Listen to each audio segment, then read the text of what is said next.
нашата работилница скоро има готови 27 експонати кои што чекат за производња. Оно до душе, нали, секаде 100% сите експонати не можат, односно патенти да се реализират, али од нив има такви патенти кои што огромни средства може друштвото да ги добие. Денеска во светот се смета како интелектуална способност околу 400 патента на милион жители.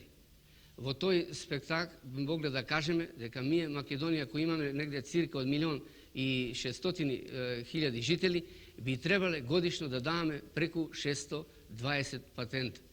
Од друга страна, сакам да го истакнеме прво, дека од 45-та година до 72-та година во Социјалистичка Република Македонија има до сега пријавено само 79 пронајдока.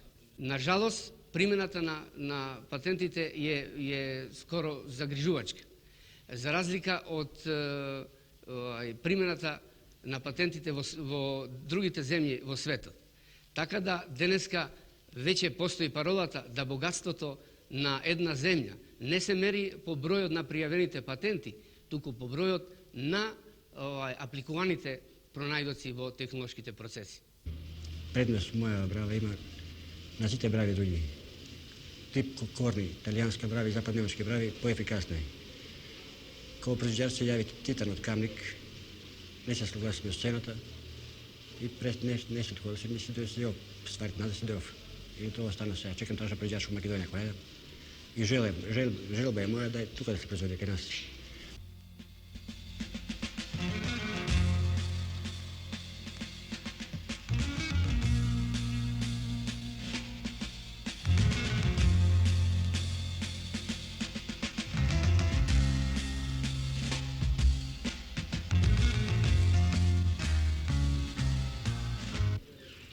Се викам Никола Чорбески, работам во железничка станица Маџари. Се занимавав уште од порано со пронајдување на патенти на нови некои пронајдоци и меѓу ними пронајдов еден карбуратор за нафтена печка. Во железница, пошто ме видоа дека сум можел да пронајдам нов карбуратор за нафтена печка, тогаш вика дека се може тогаш да ги поправа стариве овие кои што често се јавуваат кварови. И поради тоа баш сега некако во работата ми е поодредено што да работам, баш поради патентите. Овој овде патентирана пронајдок е сигурносни уреđај за перални машини. Тој осигурува грејачот на машините за прање од прегорување поради небрежност на руководството, на жените, кои пуштат прво струја пред да пуштат вода или поради недостаток на вода. Тука за два во серија прекидачи кои прекинуваат грејањето или да не стане струја или да биде пуштена струјата пред да биде пуштена вода. Овој пронајдок, тој ми е и овој прототип продаден на Земјоделскиот институт во Скопје. Служи за сеење на полен, за украстување на и оплеменување на овоштија, зеленчук и така натаму. Освен во земјоделието, овој пронајдок има примена и во фармацеутската индустрија, при употреба на поленот за производство на медикаменти или конкретно за млеч. Меѓутоа, до денес, за жал, немаме нема индустрија која се појавила да го произведува овој пронајдок.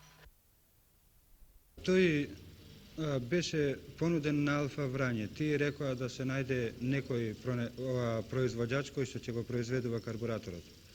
Ние понудивме до Титов завод. Титов завод многу со добра волја го прими тоа и Титов завод сакаше да го произведува и отидоа до Алфа Врање да склучат договор, меѓутоа Алфа Врање им рекоа едноставно.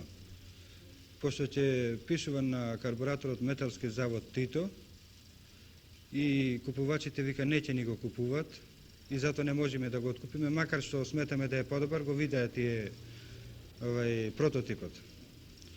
Вика ние се служиме со странска лиценца затоа што пишува да е француско, вика и затоа нас не го купуваат. Конкретно, например, филтерот за прочистување на димните гасови на нашите фабрики. Ние знаеме дека има и закон за загадување на околината и така натаки. И во е една фина направа која стое скоро година и пол, 2 години во нашата таква прототипна работилница.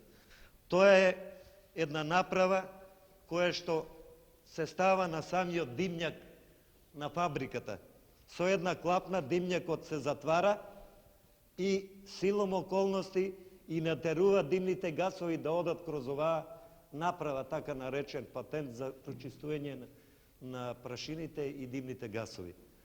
Кога оде димот кроз онеа, бидејќи го натерала клапната, од двете страни има вода кроз овие цевки која оде, било тоа од некоја пумпа или од градскиот водовод, преку дизните, тука ствара у самата апаратура една водена пара како филтер еден. И димните гасови, бидејќи тука на едната страна има пак и електромотор со пропелери кои го вуче димниот газ и сака да го изфрле надвор. Тие пропелери вучеќи го натеруваат у гасната комора, каде што дизните ја ствара таа завеса, така наречена од пара, чим ке пројде 98% прорачун се прочистуваат димните гасови. Горе испаѓат од оджекот сега само чисто како од цигара газ. Никаква прашина нема.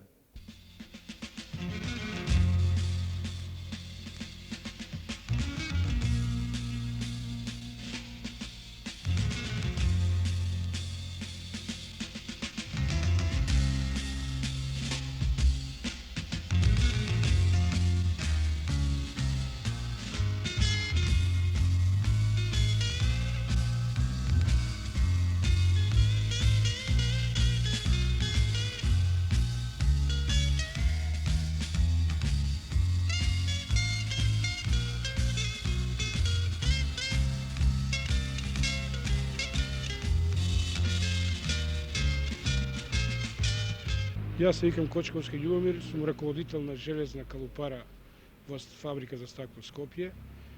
Имам пуно работи измислени, меѓутоа највише се одликува апаратот за копирање на калупи со неправилни облици, кои има голема намена у фабрика кај нас. Заштитите се многу големи, со обзиром да таква една увозна машина кошта преку 60 до 70 милиона стари динари и намената во оваа фабрика е неисклучиво и неизбежно таква да има една машина. Уштедите се огромни, можем да речем се работи за огромни милиони во фабриката, така да тие трошкови се сманети, да речем, на минимум во однос на набавка на калупи кои се набавувале до сега од странство или од други фабрики од наша земја. Јас добив 900.000 стари динари. Замислите, например, 300.000 комада, оно кошта многу ефтино. До сега сите поклопци тие од плех и од федери што се коштат динари пол, овој кошта само 32 пари. Направите 300.000 комада, тоа 70 милиона динара. Може една мала, во една паланка, некоја фабрика, врло добро да просперира со неа. Јас сум директор на сектор за развој во индустријата за стакло, инаку дипломиран инженер во Наудовски Анастас. Во индустријата работам веќе 20 години и сум поминал скоро ни сите фази на работа, од шеф на лабораторија, преку шеф на погон, технички директор и последниве 7 години како директор на развојен сектор на индустријата. И порано постоеле групи и екипи во индустријата кои работеле на новаторство, рационализаторство и доста од тие пронајдоци се и реализирани и ден денеска уназад 10-15 години се користат. Посебно можем да кажем дека последните 7-8 години од како е и формиран секторот за развој, дека со поголема мелан, со поголемо внимание се привикнат кон таа работа и тој покрет за пронаоѓаштво, рационализаторство и внесување на нови елементи во процесот на производството е многу забрзан. Во тој правец индустријата донесе и правилник за наградување на рационализатори, иноватори и на нови пронајдоци во технологијата, кои, за жал, досега многу слабо се применуваше во праксата. Оваа работа, значи, пронаоѓавачка, рационализаторска, некако многу лошо се гледа, не се стимулира. Ја знам, сум правил муабет со маса луѓе у капиталистичкиве земји. Шрафче едно наопако ќе го сврти, кај што добива у време, уместо 5-10 ќе сврти на тоа лентите кај што се производи, ќе му даде нешто, ќе го стимулира далje да мисли, со тоа добива. Ние кај нас некако слабо. Зависли е тоа на овој поединци, влијателни, невлијателни, споро иде.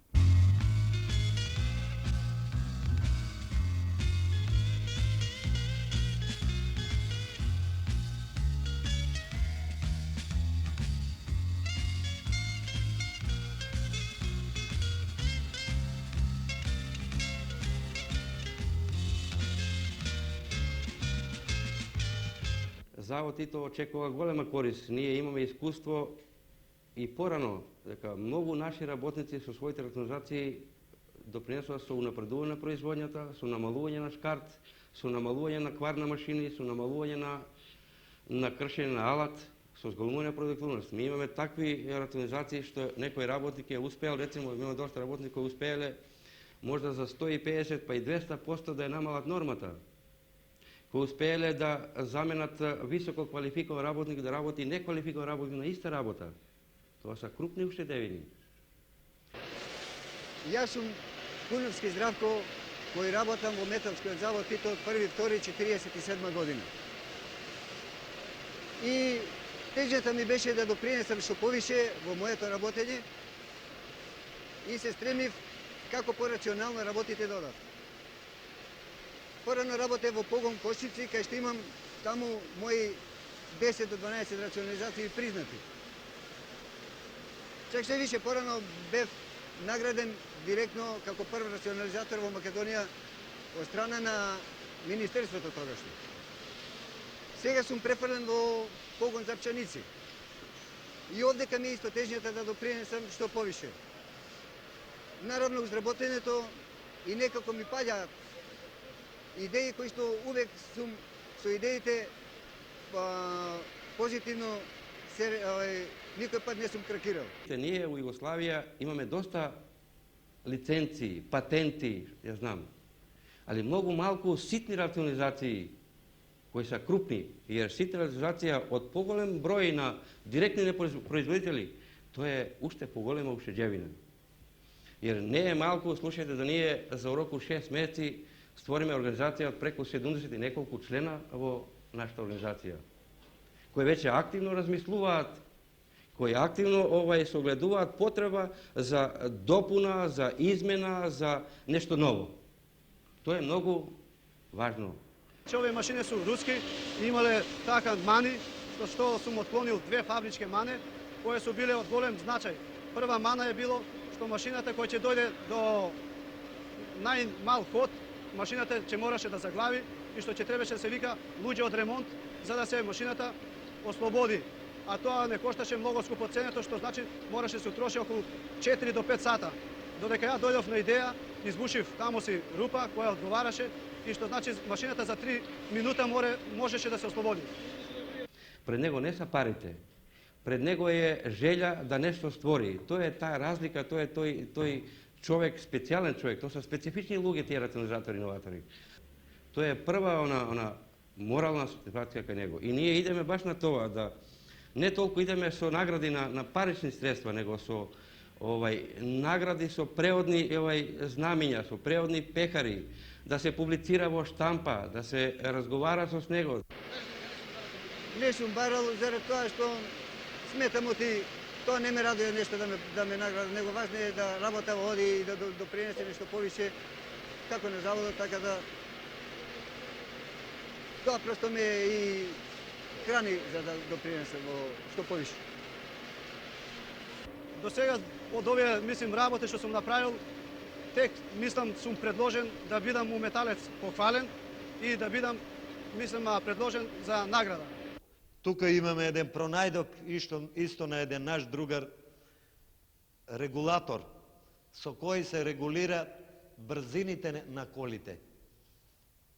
Ни знаеме дека, нарочно камионите, не овие лимузините, него камионите, камионетки и така нататък имат одредена брзина до колку смеат да возат. Ако на еден камион е наредено од страна на надлежните или пак неговата конструкција да оде 60 км, со постановувањето на овој регулатор, шоферот и да сака да оде побрзо, ете да кажеме пијан е или пак му се сакало да оде побрзо, стиска на гасот, кога ќе дојде до брзина 60 км, автоматски се исклучуваат светите и камионот оде само услед инерција. Кој ќе дојде на брзината намалена испод 60, автоматски преку оваа направа пак се спојуваат светиците и камионот пак почне да вуче. Гјуро Петров, волнен професор на Технолошкиот факултет во Скопје. До пред известно време работев во институтот во Охрид и во текот на работата беше дојден до известни сознанија во однос на забрзувањето и усовршувањето на полимеризациите на винилните соединенија, кои што се употребуваат како продукти за добивање на пластични маси и синтетски влакна. Таквите сознанија беа пријавени како пронајдоци, беа заштитени како патенти во 6 земји во Европа и во Југославија. Практичната корист е во тоа што со воведувањето на тие пронајдоци во технологијата на еден од погоните на Охрид, според официјалните преценки за тогашниот капацитет од 4.500 тони, добивката изнесува некаде околу 1.200 милиони годишно. Тоа се изразува преку заштита на помало потрошувачка на суровини, како и во забрзувањето на процесот. По решение на работничкиот совет добив 10,5 милиони награда, а околу 4,5 милиони добија моите соработници. До сега сум работел на повеќе проблеми. Еден од последните е, тоа е воведувањето во процесот на производството на амбалажно стакло на една руда од Македонија во Прилеп, сиенит. Тоа е една стена која веќе 3-4 години преминуваме кај нас после обсежни испитувања кои ги вршевме во индустријата и кои на некој начин прават голема уштеда на калцинираната сода и на други некои хемикали кои ги купуваме и кои се прилично скапи за сметка на една природна сировина која е во Македонија. Исто така, отпорано имам работено и веќе тој скоро 10 години е таа рецептура за стакло. Тоа е во процесот на бистрењето на стаклото, е една скапа сировина заменета со една друга наша ефтина, така да може во она време годишно се правеше негде уштеда меѓу 50 и 60 милиони динари стари. А сега, с обзиром да нашето производство за 10 пати е зголемено и дека цените на тие производи се далеку поголеми, денеска сигурно тие уштеди годишно представуваат меѓу 100 и 200 милиони динари. Како сте вие стимулирани за тоа? До сега јас никаков захтев пред индустријата не сум поставил, нити сум барал нешто. Некак сум сметал да е тоа нормално на еден инженер кој работи во индустрија да работи, да усавршува, да тому е животен пат во крајна линија. Меѓутоа можда би било нормално да општествено-политичка организација, работничкиот совет или некоја друга снага тука во индустријата да го тоа прашање покренало. Тука имаме пак една дупло пропусна славина, корисна на еден мал изум за лавабота. односно пералниците каде што се, за да не се запушуват, нити да можат покрупни така предмети како оловка и така нешто да паднат, што е врло укусно направена, а сигурна да никој пат лавабото нема да се запуше. Затоа што има дупли испусти, кај што и најситните делови, дури и косите од, ако се мие глава, унатре самата го заврзува и не му дава да отиде долу во лавабото. Во еден таков корисен, ако е мал пронајдок, ако би се направил, замислите, само 1 динар да кошта, да се направи од пластика, милиарди би се истрошило за него. За него оно е наградено во Брисел со бронзана медалја. У Брисел на меѓународната изложба. Уште во 6-то одделение, мојот наставник по општотехничко образование ме насочи да се занимавам со техничко творештво, но тогаш се уште ги правевме детекторските приемници, така да со текот на времето моите интересирања кон техничкото творештво се зголемија. Така што за време на гимназиското школување јас се посветив исцело на ова техничко творештво. Има 2 изума. Во 3-та година се такмиче со циклоиден копач, додека во 4-та година со автоматски менувач. Мислам дека народна техника многу ми помогна во разработувањето на овие 2 изума, во тоа што ми даваше, се консултирав и ми даваше известна помош, како во давање на совети, така и материјална помош. Мојот телекоманден уред се состои од 3 дела. За да го демонстрираме ова, ќе треба од предадникот да извршиме, да пуштиме импулс, кој тој импулс ќе го прими приемникот. Одека се гледа дека стрелката на инструментот се свртува, тоа значи дека во инструментот доаѓа струја која што е способна да изврши таа механичка работа, односно да покренува разни механички делови.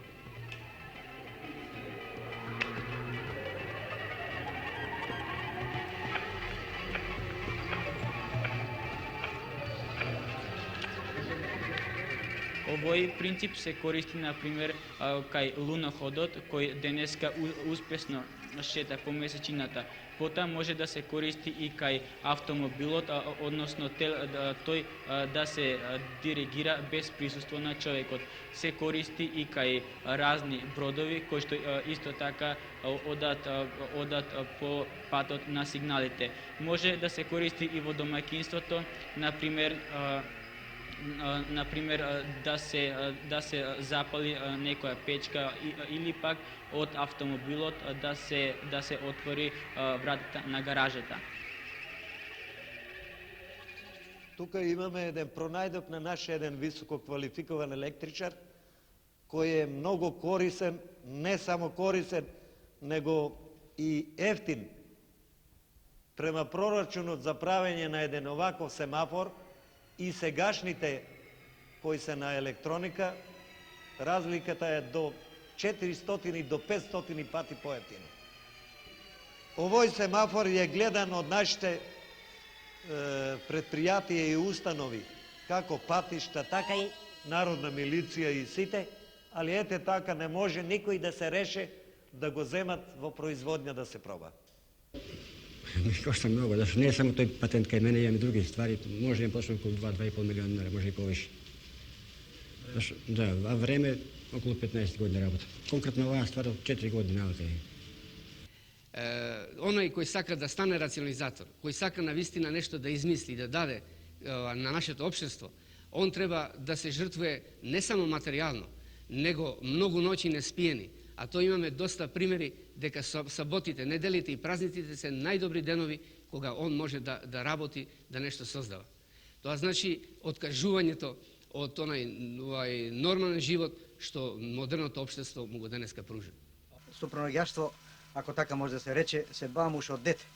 Преди 40 години, од денот кога на татко ми му го украдов, така рече, од Дуќанот подковичестиот магнет за собирање на клинци и направиха електромотор. Од тога и наваму постојано во автобус, по улици, во воз, постојано размислувам, постојано правам некакви цртежи и скици. Мојот новчаник на место пари пуње со скици и со разни цртежи.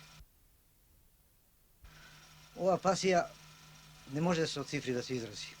Затоа што овие пронајдоци што сам ги патентирал коштат околу една месечна плата. Меѓутоа, сета ова литература, овај алат, овие години, 40 години, моето слободно време во недели, во суботи, кое го проведам овде, многу повеќе кошта отколкуту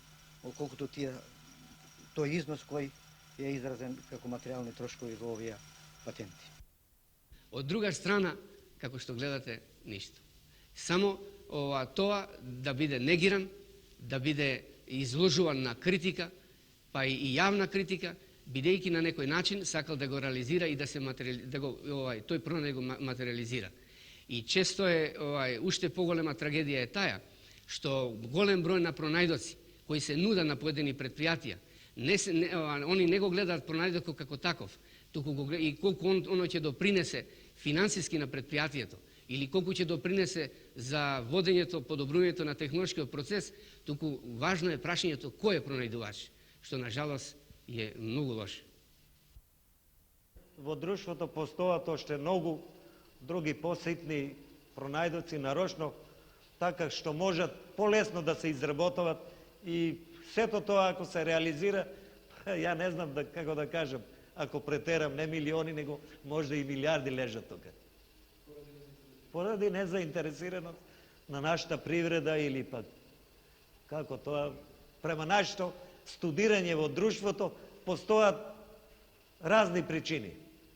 Негде дават отпор директорите, негде пак документациите не може да ги изработат и на тоа така остава да привредата слабо ги купува. До сега ние имаме реализирано 4-5 патенти, се на се.